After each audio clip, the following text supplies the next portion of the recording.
Hello દોસ્તો, નમસ્કાર, જય શ્રી કૃષ્ણ બધાને.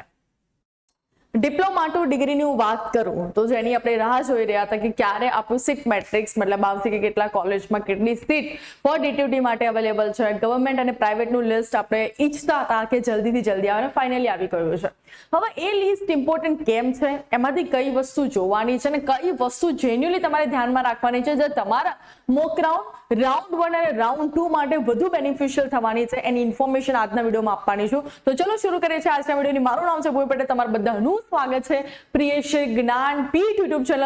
દોસ્તો લોગો ને બધું જોઈ લેજો, સબસ્ક્રાઇબ નથી તો કરી લેજો, કારણ કે મેં તમને પહેલા જ કીધું હતું કે D2D માટે મોક રાઉન્ડ થી ચાલુ કરીને રાઉન્ડ 1 રાઉન્ડ 2 બધા લાઈવ સેશન ચોઇસ ફિલિંગ બધું જ હું તમને ડિટેલમાં કરાવવાની છું. સાથે સાથે જો તમે આખી એડમિશન પ્રોસેસ વિધિન સેકન્ડ મતલબ ફટાફટ તમને બધા ઇન્ફોર્મેશન મળી જાય એ માટે જો તમે અમારા વોટ્સઅપ ગ્રુપમાં નથી જોડાયા છે, ઇમ્પોર્ટન્ટ મેસેજ આવતા રહેશે તો વોટ્સઅપ ગ્રુપમાં જોડાઈ જજો. જો જોડાયા છો તો ટેન્શન લેવાની જરૂર નથી, બીજી વાર જોડાવાની જરૂર નથી. અને જો તમે ડિગ્રીમાં જવાના જ છો અને સિંગ 3 ના કોર્સ જે છે નવો સિલેબસ આવ્યો છે એ પ્રમાણે આપણા સિંગ 3 ના કોર્સ પણ લોન્ચ થઈ ગયા છે. અત્યારે ઓફરમાં ચાલે છે પર સબ્જેક્ટ ₹400. જો તમે ઈચ્છતા હોય તો ત્યાં પણ લિંક મૂકેલી છે, તો તમે અમને વોટ્સઅપ હતા તો ત્યાં જઈને તમે એપમાંથી પણ બાય કરી શકો છો દોસ્તો.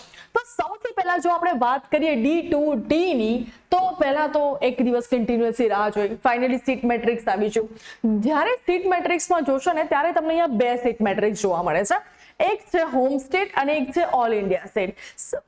DDCET ની એક્ઝામ છે ને ખાલી ગુજરાતના લોકો માટે નથી. તમે ઘણી વખત જોયા છે કે બિહારના લોકો ને એ બધા લોકો પણ DDCET ની એક્ઝામ આપે છે, રાઈટ? બધા લોકો આપે છે. તો ઓલ ઇન્ડિયામાં એ લોકો જઈ શકે છે. હોમ સ્ટેટમાં જે લોકોનું પોતાનું ડોમિસાઇલ ગુજરાતી એટલે ગુજરાતી એમને એક્ઝામ આપેલી છે DDCET ની, તો એ લોકો હોમ સ્ટેટમાં કન્સિડર થશે. પહેલી વાત, જ્યારે DDCET ની એક્ઝામ આ જ વખતે જેને ક્લિયર કરી છે મતલબ 2025માં, જેને 2024માં આપી છે, હવે એમને ડિગ્રી કરવી છે તો ના ચાલે, કારણ કે DDCET ની જે એક્ઝામ છે 1 યર માટે જ અવેલેબલ હોય છે, 1 યર માટે જ એ કન્સિડર થાય છે. એટલે 2024 વાળા આ વખતે ફોર્મ ના ભરી શકે, રજીસ્ટ્રેશન ના કરી શકે. જેને આ વખતે 2025માં જ એક્ઝામ આપી છે એ આ વખતે આપણે D2D ની પ્રોસેસમાં જઈ શકે છે. First out clear. સેકન્ડ વાત એ છે કે મેમ ડિપ્લોમા ટુ ડિગ્રીમાં બ્રાન્ચ ચેન્જ થાય?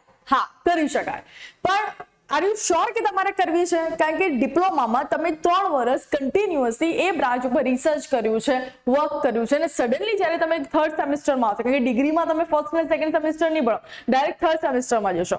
તો જ્યારે તમે થર્ડ સેમેસ્ટરમાં જશો ત્યારે આર યુ શ્યોર કે તમે કવરઅપ કરી શકશો બધી વસ્તુને? અથવા તો આર યુ શ્યોર કે તમને જે વસ્તુ 3 વર્ષ ભણી છે એમાં મજા બિલકુલ નથી આવી રહી, તમારે કંઈક નવી જ વસ્તુ કરવી છે, દેન મૂવ ફોરવર્ડ કરી શકો છો. હા, પણ જો સેમ ટુ સેમ રાખ્યો તો પણ ઠીક છે. અને જો તમારે બ્રાન્ચ ચેન્જ કરવી છે, મેં એટલા માટે મેં બ્રાન્ચ ચેન્જની વાત કરી કે જ્યારે તમે મોક રાઉન્ડમાં ચોઇસ ફિલિંગ કરવા બેસો ત્યારે તમને ખબર પડે કે ભૈયા આની સિવિલ કે આની મારે ઇલેક્ટ્રિકલ કઈ રાખવી છે. એટલા માટે મેં તમારો ડાઉટ ક્લિયર કર્યો કે જ્યારે તમે ડિપ્લોમા ટુ ડિગ્રીમાં જાઓ છો ને તમને એવું લાગે છે કે ડિપ્લોમામાં ચલો મેં મિકેનિકલ કર્યું પણ મને મિકેનિકલમાં કોઈ જ ઇન્ટરેસ્ટ નથી, મારે છોડી દેવું છે, ધેન તમે ડિગ્રીમાં તમારી બ્રાન્ચ ચેન્જ કરી શકો છો. હવે તમારે આપણે હોમ સ્ટેટની વાત કરીએ, ઓલ ઇન્ડિયાની પછી વાત કરીએ. તો હોમ સ્ટેટ સીટ મેટ્રિક્સમાં જતા રહીએ આપણે. અહીંયા પહેલા આપી છે ગ્રાન્ટ ગવર્મેન્ટ કોલેજની વાત આપી છે. તો ગવર્મેન્ટ કોલેજની વાત કરું તો ઓલમોસ્ટ કેટલી છે ખબર છે? 19 ગવર્મેન્ટ કોલેજ છે.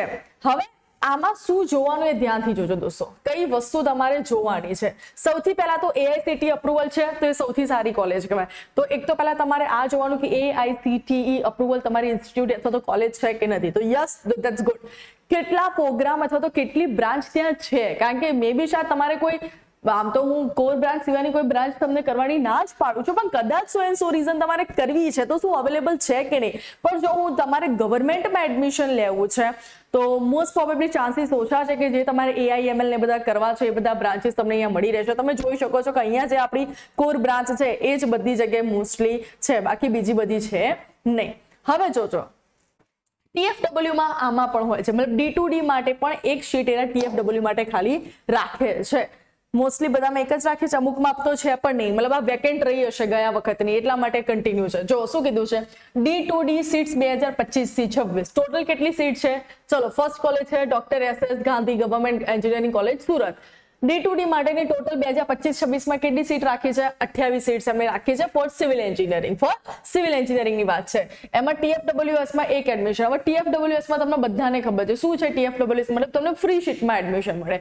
ફ્રી શીટમાં એડમિશન મળે એટલે આ જે 1500 રૂપિયા એઝ અ બોય તમારે ભરવાના છે એ પણ તમારે નહીં ભરવાના, 0 રૂપિયા થઈ જાય. ગર્લ માટે તો ટેન્શન નથી, ગર્લને મળે કે ના મળે TFW માં 0 ના 0 જ રહેવાના છે. એટલે ફોર એક્ઝામ્પલ સિવિલ એન્જિનિયરિંગની વાત કરીએ તો ટોટલ સીટ કેટલી છે? 28. એમાંથી TFW વાળાને કેટલી મળે? 1. અને હોમ સ્ટ્રીટ બીજી 27. હવે અહીંયા ડિવાઈડ કર્યું છે. અહીંયા TFWS માં કોઈ પણ કેટેગરીનો પર્સન આવી શકે, એવા કોઈ સ્પેસિફાઈડ નહીં કીધું કે આ જ પર્સનને TFW માં એડમિશન આપવું, રાઈટ? એ તો કોઈ પણ કેટેગરી. અહીંયા આખી કેટેગરી ડિસ્ટ્રીબ્યુટ કરી છે કે SC કેટેગરી વાળાને 2 જશે, EWS મતલબ ઇકોનોમિક વ્હીકલ જે જનરલ કેટેગરીમાં આવે છે પણ એમની ઇકોનોમિક કન્ડિશન ઘણી બધી ઓછી છે એ લોકો આ EWS માં જશે. પછી આ PH મતલબ ફિઝિકલ હેન્ડીકેપ મતલબ જે લોકોને હાથ પગ ના હોય એવા લોકો માટે 1 છે, ST ની 4 છે, SCBC ની 7 છે, DS મોસ્ટ પ્રોબેબલી કદાચ એક્સ આર્મી માટેનું હોય છે અને અથવા તો આર્મી પર્સન હોય છે. ઓપન નહીં 9 અને ઓપનમાં અગર કોઈ ફિઝિકલ હેન્ડીકેપ હોય તો એની 1. પછી તમારે એ જોવાનું છે કે કદાચ જો એ કોલેજ તમારાથી દૂર પડે છે તો ત્યાં કઈ કઈ અવેલેબિલિટી છે, ફેસિલિટીઝ કઈ કઈ પ્રોવાઈડ કરે છે. ફર્સ્ટ ઓફ ઓલ યુનિવર્સિટી નેકનું કયું સર્ટિફિકેટ A+ મળ્યું છે, A કર્યું છે, B મળ્યું છે, કયું સર્ટિફિકેટ તે જનરેટ કરે છે નેકના થ્રુ એ જોવાનું છે. A+ તો that's well and good. Boys hostel છે, ગર્લ્સ હોસ્ટેલ છે, મેસ પણ છે, ટ્રાન્સપોર્ટેશનની સુવિધા નથી કરતા. બાકી તમે હોસ્ટેલમાં રહો તો ટ્રાન્સપોર્ટેશનની જરૂર નથી. 1500 ફોર બોયઝ અને જેટલી પણ તમે ગવર્મેન્ટ કોલેજ જોશો મોસ્ટ પ્રોબેબલી સેમ જ ક્રાઇટેરિયા હશે. 1500 for the boys and girls માટે 0.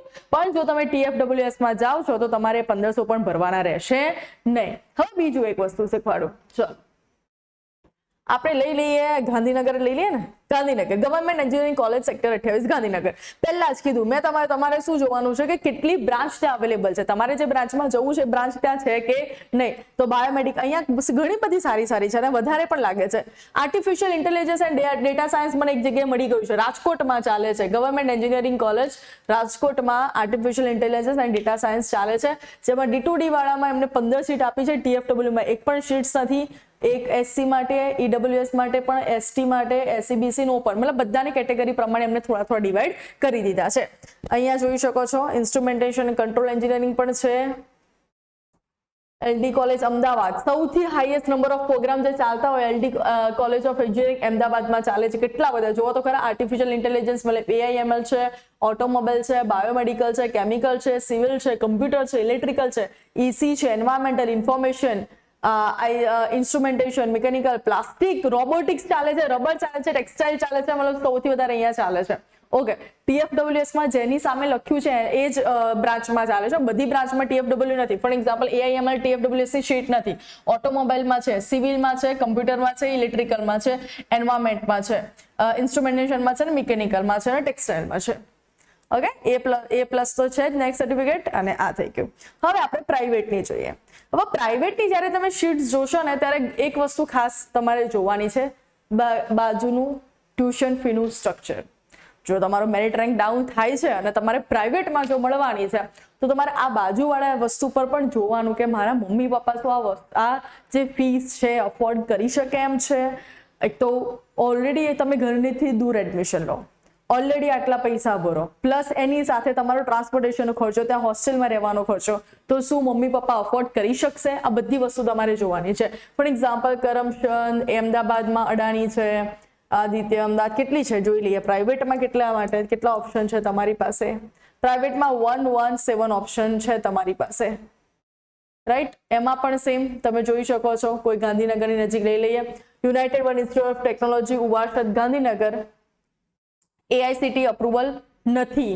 આ જોવાનું AICT અપ્રુવલ છે કે નહીં. તો AICT પર અપ્રુવલ હોય તો વધારે સારી કોલેજ હોય, એમાં કંઈ વાંધો ના આવે ખાસ, તો એ તમે લો તો સારું છે. ઓકે તો સુરત ટેકનોલોજી ભરૂચ છે, ગ્રુપ ઓફ. ઓકે તો તમારે આ જોઈ લેવાનું છે. હવે બીજી વસ્તુ આપણે જોઈ લઈએ. હોમ સ્ટેટનું તો મેં સમજાવી લીધું. હવે ઓલ ઇન્ડિયા સીટ મેટ્રિક્સ જે ખાલી DDCT વાળા જે લોકોએ આઉટ ઓફ મતલબ ગુજરાત સિવાયના બહારના લોકો છે એમના માટે જેટલી પણ ગવર્મેન્ટ કોલેજ છે એમાં જ ખાલી શીટ્સ હોય. હો ભાઈ એ વસ્તુ ધ્યાન રાખજો. જે ભાઈ આ ગુજરાત બહારના લોકો જે છે અને જેને એડમિશન લેવાનું છે એમના માટે ખાલી ને ખાલી સીટ ગવર્મેન્ટ કોલેજમાં મળી રહેશે. પ્રાઇવેટમાં એમના માટે કોઈ પણ સીટ્સ હોતી નથી.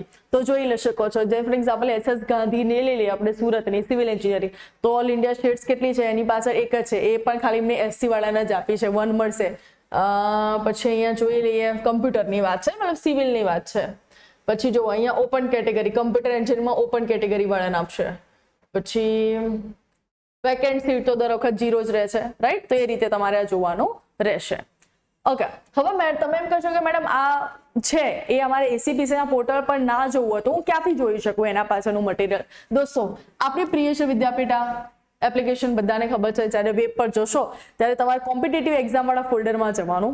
કોમ્પિટિટિવ એક્ઝામ વાળા ફોલ્ડરમાં તમને એસીપીસી એડમિશન પ્રોસેસ 2025માં જવાનું, વ્યૂ કન્ટેન્ટમાં જવાનું. હવે એના પ્રમાણે તમારું રિસર્ચ શું કરવાનું છે? તો હું આમાં એડ કરી દઈશ, હજી કર્યું નથી, within in half an hour. ACPC mission 2025માં તમે જોશો તો ઘણા બધા ફોલ્ડર છે. એન્જિનિયરિંગ D2D એડમિશન ઇમ્પ્રુવમેન્ટ બધાના લખ્યા છે, રાઈટ? તો એમાં હું એડ કરાવી દઈશ. પ્લસ સાથે તમારે કરવાનું છે જે 2024માં જઈને તમારે D2D એડમિશનમાં જવાનું છે અને એમાં બધા મૂક રાઉન્ડ્સમાં શું થયું હતું, ફર્સ્ટ રાઉન્ડમાં કેવું કટ ઓફ હતું, રાઉન્ડ 2, રાઉન્ડ 3, એના ઉપર થોડું રિસર્ચ કરવાનું છે કે તમને આઈડિયા આવે કે એક્ઝેક્ટલી તમારે કરવું શું છે. તો સૌથી પહેલા જ્યારે આપણે હોમ મેરિટને અને ઓલ ઇન્ડિયાની વાત કરી, મેં તમને TFW શું છે, કેટલી કેટેગરીમાં કેટલી સીટ્સ અલોકેટ કરી છે અને ગવર્મેન્ટમાં કેટલી છે અને પ્રાઇવેટમાં ફી પ્રમાણે પ્લીઝ તમે જોજો, કારણ કે પ્રાઇવેટની મેં ઘણી બધી ફીસ જોઈ ત્યારે મને શોક લાગ્યો હતો કે આટલી બધી ફીસ, હા તમે અફોર્ડ કરી શકો છો તો કોઈ ઇશ્યુ જ નથી. બાકી જ્યારે મેરિટ આવશે ને કઈ રીતે જોવાનું બધી ડિટેલ્સ હું તમને લાઈવમાં અથવા તો વિડીયોના થ્રુ સમજાવતી રહીશ. તો આપણી બંને ચેનલ પ્રિયશુ વિદ્યાપીઠ અને જ્ઞાનપીઠને ફોલો કરવાનું ભૂલતા નહીં, સબસ્ક્રાઇબ કરી દેજો, બધા ફ્રેન્ડને શેર કરો. મે બી શાયદ તમારો ફ્રેન્ડ જે છે એ D2D થી બિલોંગ ના કરતો, ડિગ્રીથી કરતો, અથવા તો MBBSમાં એડમિશન લેવું અથવા તો ફાર્મસીમાં જવું, બધી જ ઇન્ફોર્મેશન તમને આ બે પ્લેટફોર્મ પર આવવાની છે દોસ્તો. તો બને ત્યાં સુધી બધાને વિડીયો શેર કરતા રહો અને અમને સપોર્ટ કરતા રહો અને તમે પણ એકબીજાની હેલ્પ કરતા રહો. તો આવી જ નવી અપડેટ માટે વારે ઘડી આપણે મળતા રહીએ. Bye bye, take care.